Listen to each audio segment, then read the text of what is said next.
Shalom alaihim Besem Yeshua HaMashiach. Salam sejahtera di dalam nama Tuhan Yesus Kristus. Bersama saya Pastor Henry Dianta STH. Kali ini kita akan membahas sebuah tema ya. Tema ini mungkin nanti rada panjang ya. Tema ini untuk meluruskan kesimpang siuran di luar sana, baik bagi intern Kristen maupun non-Kristen. Begini temanya ya. Hitung mundur kiamat sampai surga. Ya. Kita akan membahas tentang hitung mundur atau countdown ya. Countdown kiamat nanti sampai surga ya. Dari kiamat sampai nanti surga kekal kelak ya, begitu ya. Baik saudara-saudara, di luar sana itu ada kebingungan. Kiamat itu apa? Surga itu apa? Suruh jelasin kagak bisa. Ya, orang taunya pokoknya habis kiamat nanti ada akhirat. Akhirat itu apa juga nggak ngerti saudara ya. Suruh jelasin akhirat itu apa nggak ngerti. Terus nanti gimana itu penghakiman hari kiamat, terus gimana itu surga, terus kapan terjadinya, terus urutan-urutannya gimana ya. Itu kebanyakan baik Kristen, intern Kristen apalagi non Kristen itu kagak paham saudara. Makanya ini kita mau luruskan ya toh. Countdown, hitung mundur ya. Kiamat sampai nanti surga. Baik saudara-saudara, semua penjelasan berikut adalah Alkitabiah. Back to basic, kembali ke Alkitab, bukan tafsir pendeta, bukan tafsir pastor, bukan tafsir apalagi tafsir secara di luar Kristen, sama sekali bukan tafsir. Ini adalah Alkitabiah, ayat-ayat Alkitab. Baik saudara-saudara, ini pengantar dulu ya, pengantar dulu. Jadi ketika Tuhan Yesus, ya saya menyebutnya langsung aja, Tuhan Yesus menciptakan Adam, Anda langsung tanya bingung kan, emang Tuhan Yesus menciptakan Adam? Udah nggak usah ngeyel, nggak usah ngotot. Yang menciptakan, yang membuat atau membentuk Adam, Eva, menciptakan manusia dan segala alam ini adalah Tuhan Yesus. Nggak usah ngeyel, nggak usah ngotot ya. Tuhan Yesus menciptakan alam semesta dan Adam Eva. Lalu Adam Eva ini dosa, maka Allah menyesal ya. Terus sampai zaman Nuh, maka terjadi genosid atau pembasmian umat manusia. Dengan apa? Dengan banjir. Ya, banjir meliputi seluruh bumi. Kecuali disisakan 8 orang doang. Nuh suami istri dan ketiga anaknya dan istrinya masing-masing. Jadi 8 orang ini disisain. Lainnya kemana? Mati semua saudara. Mati semua. Allah boleh nggak menyesal? Boleh. Allah marah aja boleh kok. Allah membenci boleh. Membenci perceraian. Wah jangan ngomongin membenci perceraian dong. Itu kami banget. Ya. Allah boleh menyesal, kenapa nggak boleh? Membenci, marah boleh Allah. Sodom Gomora ditunggang balikkan karena Allah marah. Allah menyesal lalu memusnahkan manusia. Nggak usah dipikir Allah kok menyesal, salah menciptakan. Itu ada orang yang kayak gitu. Ya, sok lebih hebat dari Allah. Ya. Lalu disisakan 8 orang ini. Nah, sejak saat itulah muncul yang namanya firman Allah, perintah Allah ya, disebutnya Taurat. Ya itu muncul Taurat, nabi-nabi ada. Siapa yang memilih nabi-nabi? Tuhan Yesus. Nggak usah ngeyel juga. Sudah ditunjukkan bahwa Tuhan huruf besar semua itu adalah Yesus Kristus. Yesaya 43 ayat 11, Yesaya 44 ayat 6 itu semua jelas bahwa Tuhan yang menunjuk nabi-nabi yang disembah oleh para nabi itu adalah Yesus Kristus. Nggak usah ngeyel, nggak usah ngotot ya. Lalu muncullah yang namanya aturan-aturan Taurat.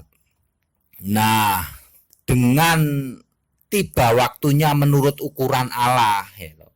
Maka Allah itu menjadi manusia. Nggak usah ngeyel, sok ngatur Allah. Kenapa nggak dari dulu Allah jadi manusia? Allah punya waktu sendiri. Ya, ketika sudah dinyatakan bahwa ini waktunya Allah untuk datang menjadi manusia, maka datanglah menjadi manusia untuk sebuah karya penebusan manusia berdosa. Nah, lalu Yesus mati disalib ya, 33 tahun doang Yesus mati disalib, lalu bangkit ya. Nggak usah ngeyel juga, nggak usah ngotot juga. Yesus nggak bangkit. Ayat Alkitab bertaburan. Yesus bangkit, naik ke surga, menjadi Tuhan, menjadi Kristus, dan sebagai Allah Bapa. Jadi ketika Yesus naik ke surga, Yesus itulah Allah Bapa itu sendiri.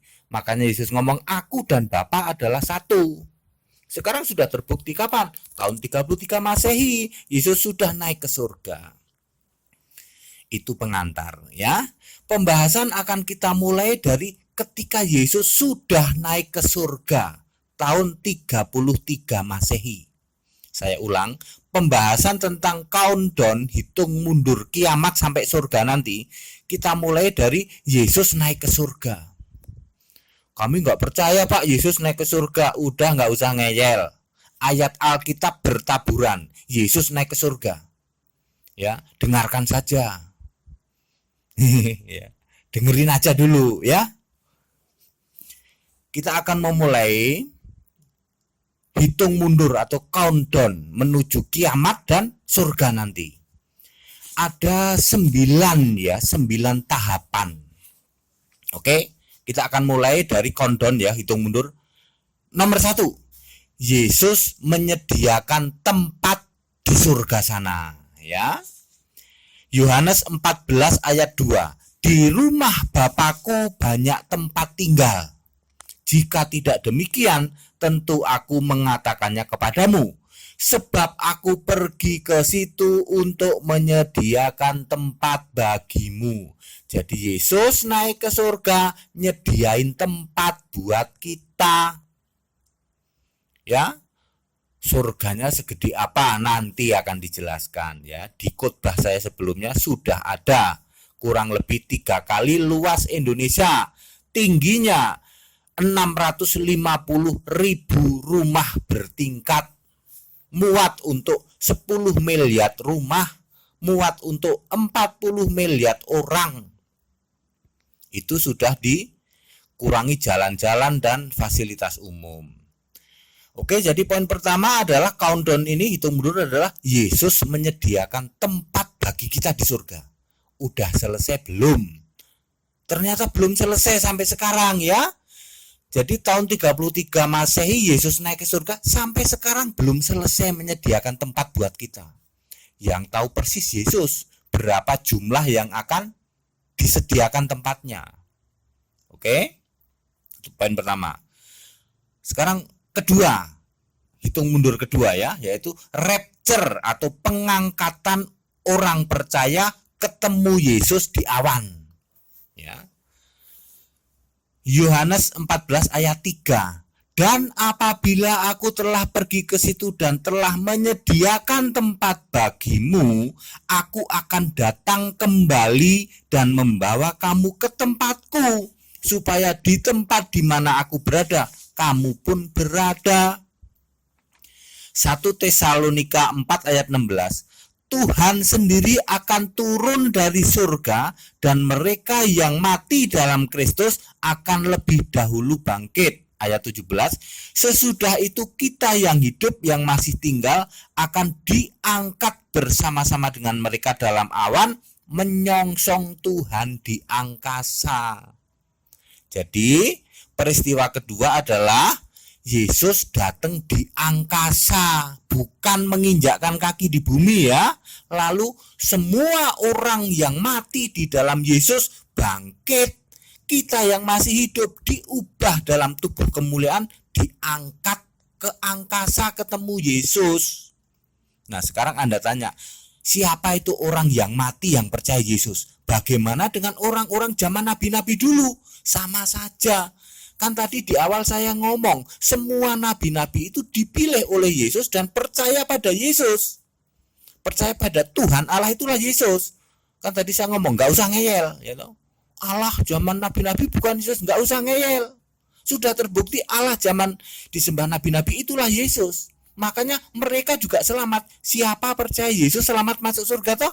Termasuk kita yang sekarang betul zaman nabi-nabi, asal dia beriman kepada Tuhan huruf besar yang adalah Allah sendiri, yang adalah Yesus, itu sama dengan kondisi kita sekarang yang percaya Yesus Kristus masuk surga, ikut dibangkitkan dan diangkat. Peristiwa namanya pengangkatan orang percaya atau rapture. Ya.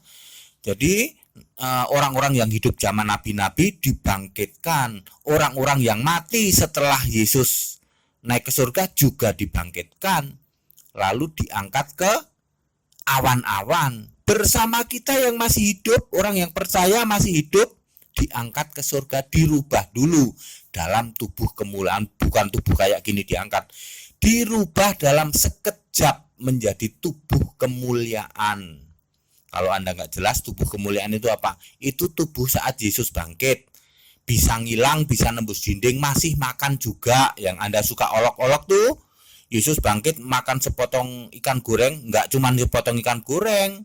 Dengan orang yang berjalan di Emmaus itu makan roti juga.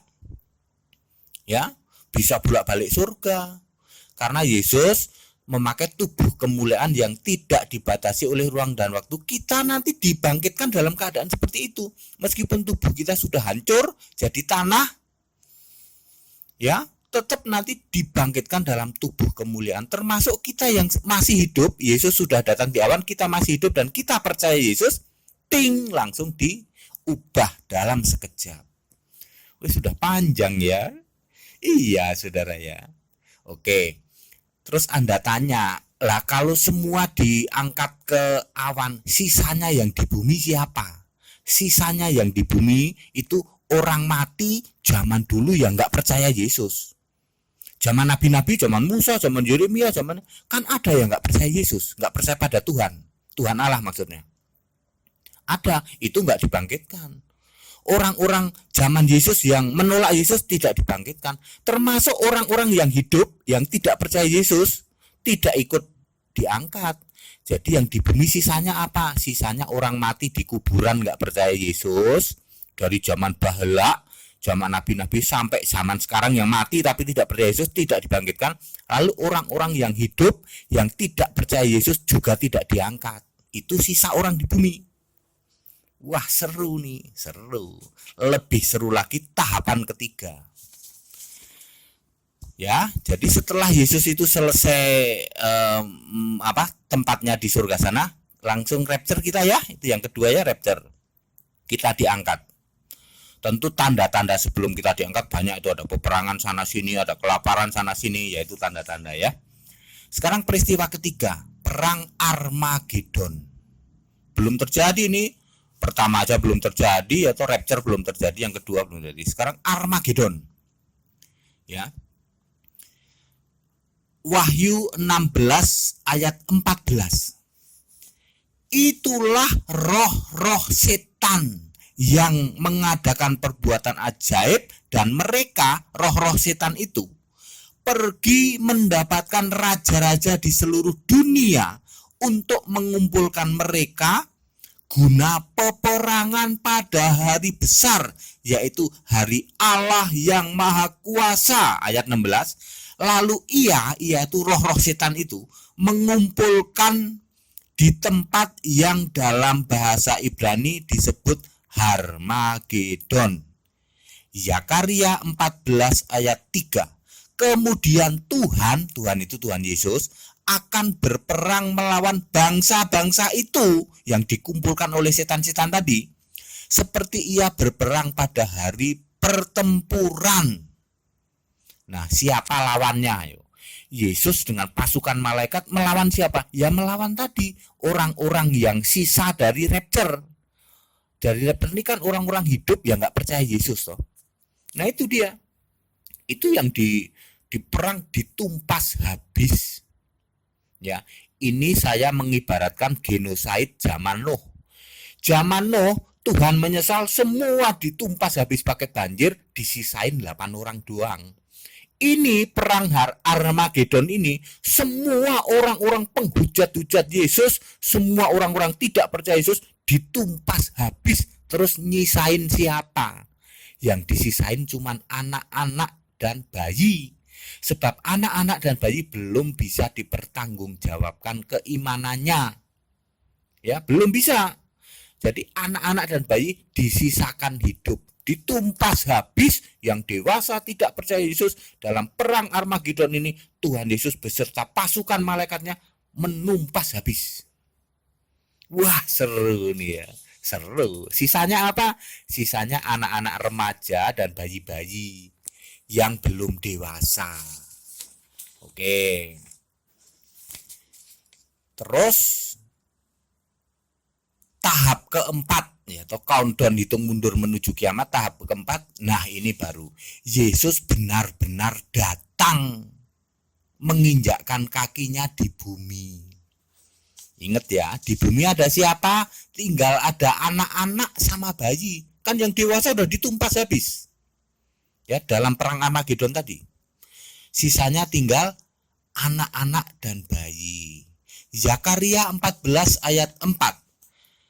Pada waktu itu kakinya, yaitu Yesus, akan berjejak di Bukit Zaitun yang terletak di depan Yerusalem di sebelah timur.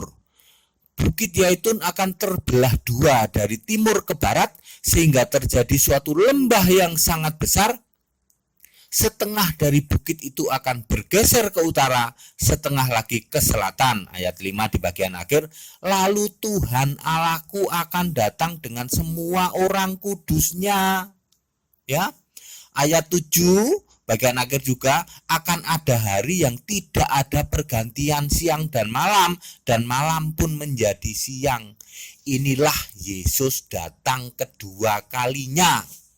Benar-benar datang menginjakkan kaki di bumi. Wujudnya apa? Wujudnya Yesus dalam tubuh kemuliaan bersama orang kudusnya. Orang kudusnya itu siapa? Orang-orang yang martir, dipenggal kepalanya karena kesaksian tentang Yesus, yaitu murid-murid Yesus itulah, ya. Para rasul-rasul dan murid-murid Yesus yang jadi martir itulah. Oke. Jadi modalnya apa? Yesus datang ke dunia, di bumi ada bayi-bayi dan anak-anak doang. Datangnya kemana? Ke Bukit Zaitun. Mau masuk mana? Masuk Yerusalem. Bentuknya Tuhan Yesus apa? Tubuh kemuliaan. Bisa dipegang nggak? Bisa. Bisa ngilang nggak? Bisa. Bisa melayang terbang nggak? Bisa. Sementara di bumi masih ada manusia biasa yang kayak kita ini, yang tidak dimusnahkan tadi. Siapa? Bayi-bayi dan remaja-remaja, yang anak-anak. Oke, lalu Yesus datang kedua kali menginjakkan kaki di bumi untuk apa? Nah, ini step ke 5 dulu ya, sebelum masuk step ke 6. Step kelima setelah Yesus menginjakkan kaki di bumi, step kelima, iblis dipenjara 1000 tahun.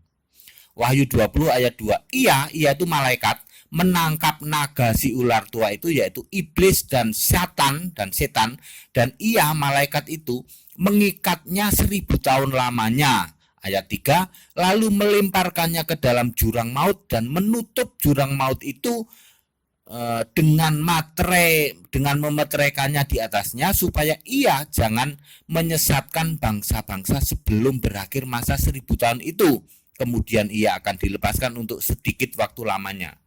Jadi iblisnya dipenjara dulu. Lu iblis bisa dipenjara, sekarang belum dipenjara. Belum, sekarang ini kerajaan iblis di bumi sudah dikalahkan oleh Yesus pada saat Yesus karya penebusan mati di salib itu. Digembok, ya ngomong gampangnya gitu. Sehingga iblis ini mengembara. Jadi saudara tahu ya, sejak tahun 33 Masehi sampai hari ini, iblis itu mengembara. Kemana-mana tempatnya. Ya. Mengaum-ngaum seperti singa, cari apa? Ya cari mangsa. Siapa mangsanya? Ya kita-kita ini yang mau disesatkan.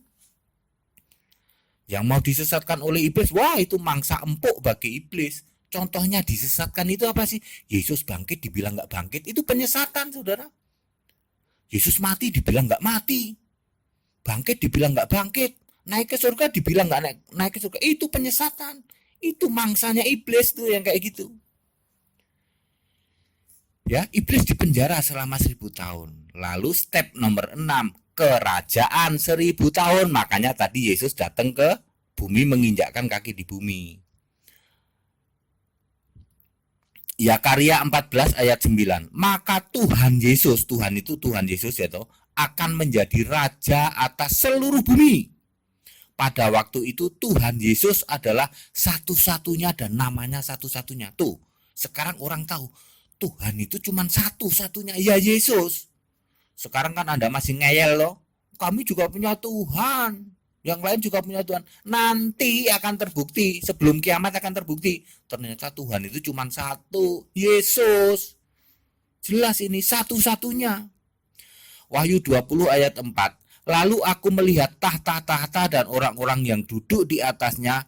Kepada mereka diserahkan kuasa untuk menghakimi. Aku juga melihat jiwa-jiwa yang telah dipenggal kepalanya karena kesaksian tentang Yesus dan karena firman Allah dan yang tidak menyembah binatang itu dan patungnya, dan yang tidak juga menerima tandanya pada dahi dan tangan mereka. Dan mereka hidup kembali, itu para martir itu hidup kembali dan memerintah sebagai raja bersama-sama dengan Kristus untuk masa 1000 tahun. Jadi nanti Yesus dan orang-orang kudusnya, para martir itu akan menjadi raja. Di mana? Di Yerusalem, memerintah seluruh bumi.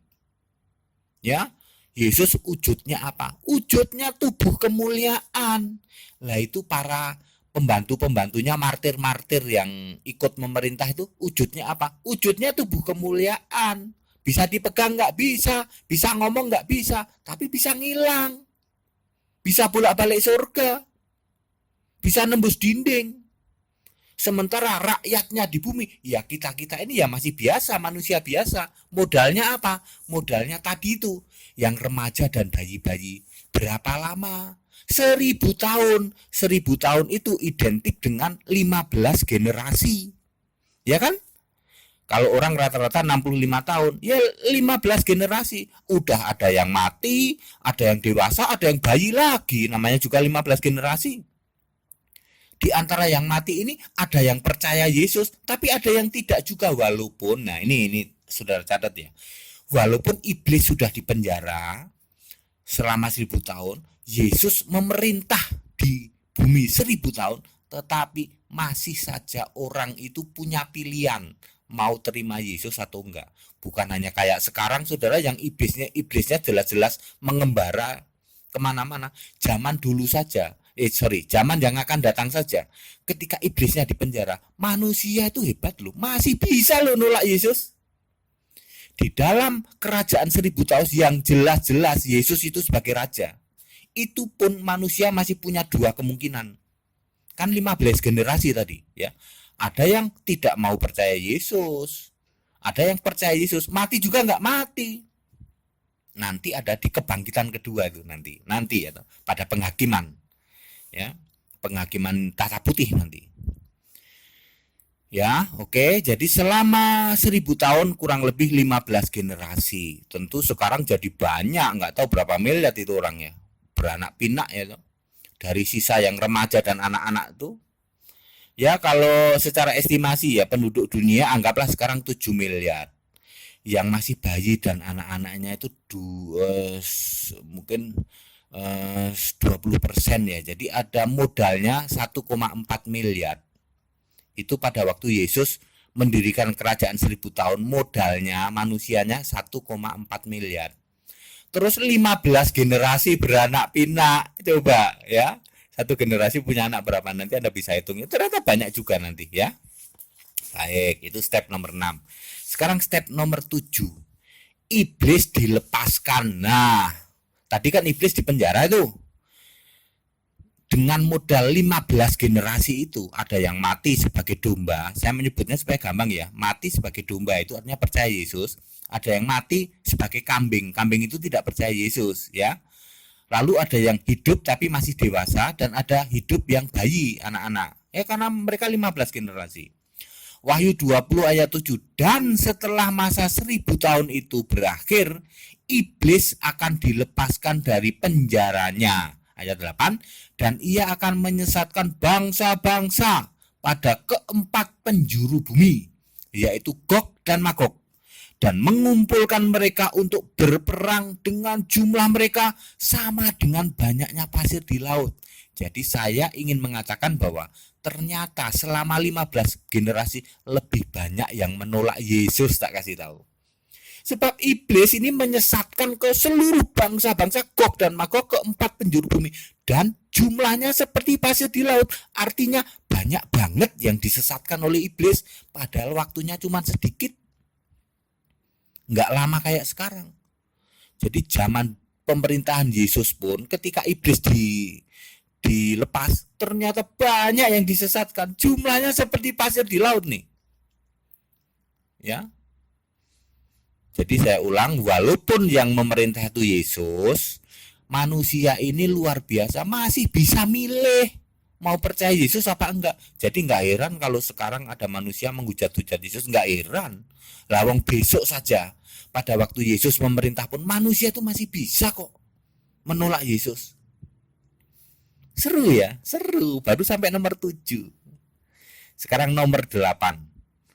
Peristiwa nomor 8 dalam rangka hitung mundur, yaitu perang Gog dan Magog. Nah, tadi kan iblis mengumpulkan tuh dari 4 penjuru bumi, gitu. Di suatu tempat Gog dan Magog. Nah, sekarang perang Gog dan Magog. Wahyu 20 ayat 9. Maka naiklah mereka, yaitu yang jumlahnya sebanyak pasir di laut lagi tadi, ya. Mereka itu pasukan iblis. Saya menyebutnya pasukan iblis ya. Maka naiklah mereka pasukan iblis ini ke seluruh dataran bumi, lalu mengepung perkemahan tentara orang-orang kudus. Orang-orang kudus itu tentaranya para malaikat lah ya. Dan kota yang dikasihi itu yaitu Yerusalem. Tetapi dari langit turunlah api menghanguskan mereka. Ayat 10. Dan iblis yang menyesatkan mereka dilemparkan ke dalam lautan api dan belerang, yaitu tempat binatang dan nabi palsu itu. Mereka disiksa siang malam sampai selama-lamanya. Jadi jelas saudara ya, perang Gog dan Magog itu nanti seluruh bumi ini akan nyerang Yerusalem. Ya, nyerang ke Yerusalem, kota yang dikasihi itu. Tetapi yang berperang nanti Allah. Allah akan menghancurkan semua pasukan musuh, pasukan iblis itu, ya toh, yang dari Gog dan Magog itu, ujung utara, ujung selatan dari keempat penjuru ini akan dihancurkan oleh kuasa dari langit dengan hujan apa, api dan belerang. Kira-kira apa? Meteor bisa. Zaman Sodom Gomora dulu dihancurkan juga pakai hujan belerang kok. Dari langit nggak tahu tuh hujan meteor atau apa. Itu kuasa Allah. Allah yang akan berperang nanti. Ya. Waduh, seru ya dari sini ya. Ya kan seru ya. Jadi akhirnya apa? Akhirnya orang-orang pasukannya iblis ini itu dihancurkan dan habis semua. Iblisnya sendiri nanti dihukum di lautan api. Oke, itu nomor 8 perang Gog dan Magog. Sekarang nomor 9, yaitu tentang hukuman terakhir. Nah, di hukuman terakhir inilah ada kiamat. Supaya saudara tahu ya, jadi hukuman terakhir ini ada di Wahyu 20 ayat 11 sampai 15. Lalu silahkan lanjut juga Wahyu 21 ayat 1 sampai 8 ini tentang langit dan bumi baru. Lalu Wahyu 21 ayat 9 sampai 27 itu tentang Yerusalem baru. Sorry. Jadi saudara, menurut Alkitab ya, kiamat, setelah kiamat itu tidak ada akhirat, saudara. Supaya saudara tahu ya, ini menurut Alkitab. Kalau menurut Anda di luar sana setelah kiamat ada akhirat, Pak, ya itu silahkan. Tetapi Alkitab menulis setelah kiamat ada langit dan bumi baru. Tuhan Yesus menciptakan bumi baru. Mari kita lihat secara lebih rinci ya. Hukuman terakhir ini finalnya yaitu menuju kiamat. Yang pertama silakan baca ya, Wahyu 20 ayat 11-15, Wahyu 21 ayat 1 sampai 8, Wahyu 21 ayat 9 sampai 27. Ini berlanjut ini di Alkitab ya. Jadi yang pertama kejadiannya adalah langit dan bumi ini akan lenyap. Ada tahta putih, ya toh, lalu aku melihat tahta putih yang besar dan Dia Yesus duduk di dalam tahta itu, lalu di hadapannya lenyaplah langit dan bumi. Jadi yang menentukan kiamat, langit dan bumi ini lenyap berakhir siapa? Tuhan Yesus. Kalau Anda bilang Tuhan Yesus tidak tahu hari kiamat, salah saudara. Tuhan Yesus itu yang menentukan hari kiamat. Tapi waktu jadi manusia, ketika ditanya, Yesus engkau tahu kiamat enggak? Ya enggak. Kiamat yang tahu cuma Allah Bapa. Tapi ketika Yesus sudah naik ke surga, Yesus 100% tahu hari kiamat. Sebab Yesus yang menentukan. Nih sekarang Yesus menentukan. Yesus duduk di tahta, lalu Yesus bilang, langit dan bumi di hadapanku lenyap. Lenyap benar. Lalu Yesus menciptakan langit bumi baru. Tidak ada akhirat ya. Yesus menciptakan langit dan bumi yang baru. Lalu apa? Surga diturunkan. Surga yang tempat kita sudah ada tuh diturunkan di langit bumi yang baru itu. Yang luasnya 3 kali Indonesia tadi ya, surganya itu ya, yang tingginya setara dengan rumah bertingkat 650.000 itu. Surga itu diturunkan di langit dan bumi yang baru itu. Lalu neraka diciptakan di mana? Di lautannya langit dan bumi baru. Kalau sekarang lautan kan isinya air, nanti lautan itu isinya api dan belerang, itulah neraka. Tempatnya golongan kambing, tempatnya iblis alaihi laknat yang tadi sudah diperang Gog dan Magog tadi. Iblisnya dilempar ke lautan api itu, ya. Jadi itulah penghakiman, gitu. Lalu, setelah langit dan bumi baru diciptakan, lalu Yesus menghakimi. Penghakimannya ini gampangnya begini, ada kelompok domba dan kelompok kambing. Kelompok domba ini siapa? Yang tadi, yang kerajaan 1000 tahun tadi, kan ada yang percaya Yesus, ada yang enggak. Yang percaya Yesus dibangkitkan semua. Lalu diberi mahkota. Kok diberi mahkota, enggak dihakimi? Enggak, di dalam kitab kehidupan aja. Yesus kan punya kitab kehidupan. Jadi orang-orang yang percaya Yesus tidak perlu dihakimi dengan Alkitab, sebab Alkitab itu firman Allah, tidak untuk menghakimin kayak gitu. Firman Allah itu ketetapan-ketetapan Allah. Setiap orang yang percaya Yesus otomatis namanya ada di dalam kitab kehidupan. Lalu diberi mahkota berdasarkan perbuatan baik kita, amal soleh kita. Makanya orang Kristen tetap harus berbuat baik. Lalu kelompok domba ini masuk surga deh. Udah gampangnya kayak begitu ya. Karena memang begitu kejadiannya. Nah, penghakiman inilah untuk kelompok kambing. Saudara-saudara yang tidak percaya Yesus, itulah kelompok kambing. Alkitab mengatakan begitu. Matius 25 ayat 32 sampai 33. Kelompok kambing itu dihakimi pakai apa? Pakai kitab Anda masing-masing, kitab suci Anda masing-masing. Yang beragama A dihakimi pakai kitab suci agama A. Pertanyaannya gampang kok. Wahai saudara, supaya keren saya pakai wahai ya. Wahai saudara, bisakah Anda menjalankan perintah agamamu sesuai dengan kitab sucimu? Menjalankan semua perintah agama sesuai kitab suci dan menjauhi larangannya. Apakah kamu bisa, wahai saudara? Maka pengadilan itu memutuskan tidak ada satupun yang bisa. Ya, sekarang Anda mau menyesal udah telat.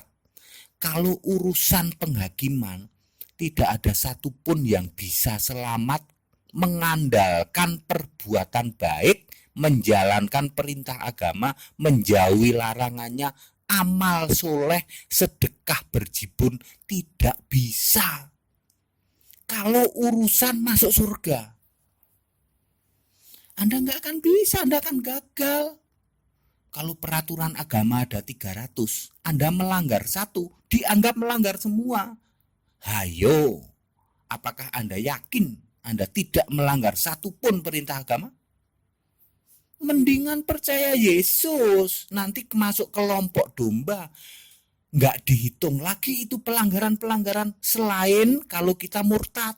Murtad, menghujat Roh Kudus, atau bunuh diri. Asal kita tetap setia mengiring Tuhan sampai akhir hayat, maka kita otomatis masuk surga. Kita disuruh ngantri, bukan dihakimi, tapi dikasih mahkota berdasar pahala tadi. Pahala orangnya Kristen, pahala orang Kristen. Orang Kristen juga perlu pahala untuk dapetin mahkota. Sementara yang kelompok kambing, Anda dihakimi dengan kitab Anda masing-masing. Terus ada yang komplain, kami kan nggak percaya Yesus, kenapa Yesus yang menghakimi? Lah Anda cari aja hakim yang lain. Emang bisa bikin langit dan bumi baru? Ya nggak bisa Pak. Lah iya, makanya sekarang terbukti satu-satunya hakim hari kiamat ya Tuhan Yesus itu. Satu-satunya Tuhan sejati ya Tuhan Yesus. Anda mau mengakui atau tidak, Anda mau terima atau tidak, Anda semua nanti dihakimi sama Tuhan Yesus. Wah seru ya countdown hari kiamat ya, seru saudara. Seru dan mengerikan. Ya ini kebenaran Alkitab ya semua loh ya ini. Ya sebenarnya ini sudah ada di Alkitab, cuman saya puji Tuhan ya, Tuhan izinkan membuat sebuah urutan countdown secara rinci begini ya. Tuhan memberi hikmat kepada saya untuk hal itu. Ya puji Tuhan ya. Nggak usah ngeyel, dengerin saja ya. Jadi sekarang sampailah yang namanya penghakiman itu. Sudah ketahuan sekarang kelompok domba. Selama ini kita menghujat-hujat para domba, hello para domba, nggak taunya kita kelompok kambing ya. Iya, tak kasih tahu. Kelompok kambing jurusannya neraka ya. Yes, betul. Kelompok domba surga ya. Iya, betul. Enakan kelompok domba ya, silakan percaya Yesus. Masuk kelompok domba. Wahyu 21 ayat 1 sampai 8 ini tentang langit dan bumi baru. Jadi sudah tegas di sini, setelah kiamat tidak ada yang namanya akhirat menurut Alkitab lo ya. Kalau Anda bilang menurut kami ada Pak silakan, tapi menurut Alkitab tidak ada akhirat. Yang ada adalah langit dan bumi yang baru. Disitulah surga diturunkan. Surga namanya Yerusalem baru. Penghuninya nanti kayak apa? Ya kayak kita tadi yang tubuh kemuliaan tadi, bisa dipegang nggak bisa? Masih makan nggak di surga? Masih, kan ada pohon kehidupan. Banyak lagi pohonnya, nggak cuma satu. Baca di Wahyu ini, akan ada banyak pohon kehidupan. Ada sakit penyakit nggak? Nggak ada. Ada air mata nggak ada. Mataharinya ada nggak perlu matahari, karena wajah dari Allah Alfa Omega yaitu Yesus Kristus itu sudah cukup menyinari seluruh surga ya. Terus di luar surga ada apa? Tentu ada manusia baru ya, kita nggak tahu ya, Alkitab belum menjelaskan, tetapi nanti ada penghuninya juga di luar surga. Surga itu tempat yang nyata, tak kasih tahu ya, tempat yang nyata di bumi, tapi bumi yang baru, bukan bumi sekarang. Surga itu suatu tempat yang nyata. Nanti penghuninya kita-kita ini. Bedanya kita dengan rakyat di luar surga, kalau kita kan tubuhnya kemuliaan. Bisa tuh nembus dinding. Tidak ada lagi gender, tidak beranak pinak di surga, nggak ada laki, nggak ada perempuan. Ya mungkin nanti sejarah berulang lagi ya, mungkin nanti ya, kita nggak tahu lah ya. Itu kuasa Allah ya. Baik saudara, kemudian Yerusalem baru itu di Wahyu 21 ayat 9 sampai 27, silahkan Anda baca. Itu Yerusalem baru ya, itu surganya orang Kristen, nyata, bukan ilusi, bukan khayalan. Ada seks nggak di situ? Ya nggak ada. Wong di surga itu hanya ada tempat yang abadi dan tempat yang kudus suci. Seks kan nggak abadi. Seks itu nggak abadi ya? Ya enggak lah. Buktinya kalau orang udah mati kan nggak perlu seks, bener kan? Bener, karena nggak abadi, fana. Iblis ada di surga nggak? Ya nggak ada. Setan ada nggak di surga? Nggak ada. Katanya setannya sudah tobat, nggak ada tuh setan tobat. Jinnya udah baik. Jin itu bukan makhluk roh, jin itu berhala. Di khotbah saya ada itu, jin itu ternyata bukan makhluk roh. Oh bukan makhluk roh, bukan. Jadi bukan kayak itu ada di TV-TV nangkap jin. Alah itu bohong. Jin itu artinya berhala berbentuk kambing bandot, jenggoten. Namanya satir, itu jin menurut Alkitab. Kalau menurut kitab lain jin nggak kayak gitu ya, silakan. Di surga nggak ada jin. Setan juga nggak ada, walaupun setannya sudah ngaku tobat. Setannya sudah beragama tuh tetap nggak ada di surga, nggak ada ya. Setan kok beragama. Ya saudara-saudara ya, jadi jelas ya sekarang countdown, hitung mundur dari dari masa sekarang sampai nanti kiamat dan surga itu saya ulang ada 9 tahapan. Pertama, Yesus menyediakan tempat bagi kita di surga. Kedua, rapture atau pengangkatan orang percaya bertemu dengan Yesus di awan. Ya. Ketiga, perang Armageddon, yaitu semua penghujat-hujat itu akan ditumpas habis di perang Armageddon itu. Keempat, Yesus datang betul-betul menginjakkan kaki di bumi. Ya. Kelima, iblis dipenjara 1000 tahun dulu. Keenam, Yesus mendirikan kerajaan 1000 tahun di Yerusalem, di bumi. Ketujuh, iblis dilepas. Gitu. Kedelapan, perang Gog dan Magog. Ya. Kesembilan, barulah hukuman terakhir itu, yaitu penghakiman hari kiamat. Dengan didahului oleh lenyapnya langit dan bumi, lalu Yesus menciptakan bumi baru, menurunkan surga ke bumi, menciptakan neraka baru dihakimi.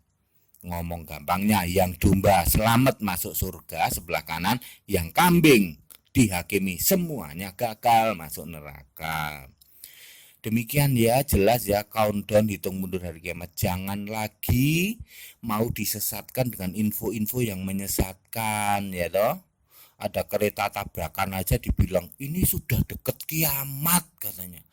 Ada homoseksual merajalela sudah dibilang ini deket kiamat. Kiamat itu ada prosesnya, ada 9 tahap. Ya, tahap pertama aja belum kok. Tahap kedua yang kita diangkat ke surga saja belum. Lah kok sudah kiamat, masih jauh banget ya. Saudara-saudara baik yang Kristen maupun non Kristen dengerin ini ya. Ini pencerahan buat kita semua lah ya. Supaya kita tidak menghujat-hujat. Hei orang Kristen, nanti kamu jadi bahan bakar di neraka. Lah Anda tahu apa soal neraka? Kita nggak tahu Pak. Lah ini dengerin sekarang. Oh ternyata gitu ya. Orang Kristen domba malah masuk surga. Yang jadi bahan neraka ternyata malah yang kambing. Ya kalau mau tepuk jidat silahkan ya. Sekarang Anda tahu kan. Oh kebenaran ini Alkitabiah loh. Tertulis di Alkitab, ayat-ayatnya semua ada. Kalau Anda punya pemahaman lain di luar Alkitab nggak kayak gitu Pak, silahkan. Tetapi Anda tidak perlu menghujat-hujat ya toh. Lah Anda disuruh jelasin nanti kiamat itu kayak apa ya nggak tahu, boro-boro jelasin kiamat. Anda suruh jelasin kerajaan 1000 tahun juga nggak tahu kan? Yesus nanti memerintah. Ya saya ngomong gampangnya itu pembangunan bait Allah ya toh. Kalau Israel tetap ngotot ya itu mungkin dalam rangka Yesus nanti datang terus masuk ke bait Allah loh. Ya kan memerintah dari Yerusalem. Mau memerintah dari mana? Dari bait Allah. Tapi Tuhan Yesus sudah beda dengan Yesus zaman dulu ya. Bisa ya, bisa tidak. Mungkin bisa terjadi benar bait Allah, bisa juga tidak ya. Baik saudara-saudara, penjelasan ini memang rada panjang, sudah clear, sudah jelas sekali. Silahkan Anda dengarkan ini berulang-ulang. Ini semua Alkitabiah, tertulis di Alkitab. Ayat-ayat Alkitab yang saya sebutkan silahkan Anda bisa baca. Ya, dengan harapan apa? Jangan lagi ada menghujat-hujat lah ya. Kita ini hidup berdampingan, berkeyakinan, saling menghargai, saling menghormati saja. Jangan Anda menghakimi orang Kristen, apalagi Anda gagal paham baca Alkitab terus dipakai menghakimi sama orang Kristen. Tuh orang Kristen itu Allahnya begini begitu, nanti kamu masuk neraka. Lah Anda tahu apa tentang Allahnya orang Kristen? Anda tahu apa tentang neraka? Suruh jelasin neraka aja nggak bisa, suruh jelasin surga aja nggak bisa. Nanti setelah kiamat ada akhirat, mana ada? Menurut Alkitab nggak ada akhirat kok, yang ada bumi baru. Oh bumi baru ya, baru tahu katanya. Makanya saudara ya, jangan juga mengaku. Anda nggak tahu kan? Setelah kiamat ada bumi baru, nggak tahu kan? Baru sekarang dengar kan? Iya baru sekarang. Padahal ini Alkitab udah lama di Indonesia, udah ribuan tahun Alkitab ini ada. Ya di Indonesia mungkin abad 15 lah ya. Alkitab ini sudah ada ribuan tahun. Tertulisnya ya kayak gitu. Ya. Tapi nggak jelas Pak kalau baca, ya makanya harus minta Roh Kudus gitu. Saudara, demikian penjelasan ini. Pesan-pesan toleransi saya ulang-ulang, kita ini Indonesia, kita ini Pancasila ya. Keberagaman itu wajib disyukuri. Toleransi itu harus. Bersahabat dengan beda iman itu bisa kok. Kalau toh dalam kehidupan sehari-hari kita menghadapi ke realitas, loh kok keimanan kita tidak sama ya? Ya enggak apa-apa. Toh kita bisa hidup bersama-sama.